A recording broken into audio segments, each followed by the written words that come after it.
Août 1914, près de 4 millions d'hommes sont envoyés au front juste avant les moissons. Il faut les remplacer dans les champs. Le président du Conseil lance un appel aux femmes.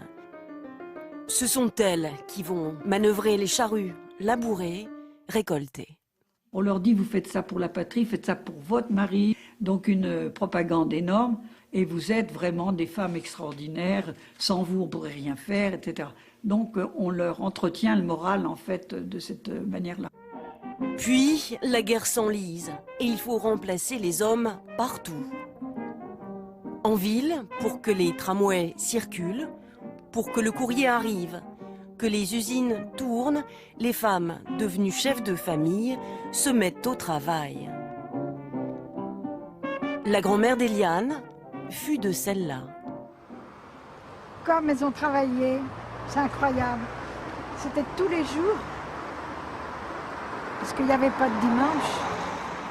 Eliane se souvient très bien de l'année 1914 et de cette laiterie familiale que sa grand-mère a dû reprendre seule quand son mari est parti au front.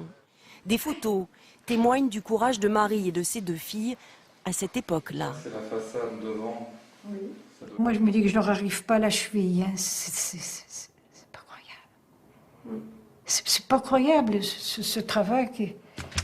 sans beaucoup de loisirs, mais je sais pas, c'était naturel. Son grand-père, lui, était dans les tranchées et écrivait à sa femme. Cette guerre qui n'avance guère, contrairement aux premières idées que l'on s'en était faites. Commencez à trouver le temps. Tellement il fait froid. Nous ne pouvons plus écrire dehors tellement il fait froid. Pendant 4 ans, les femmes font tourner la France, mais aussi la guerre. Elles fabriquent les armes, les munitions, font grève, obtiennent des droits au sein des entreprises. Elles s'émancipent.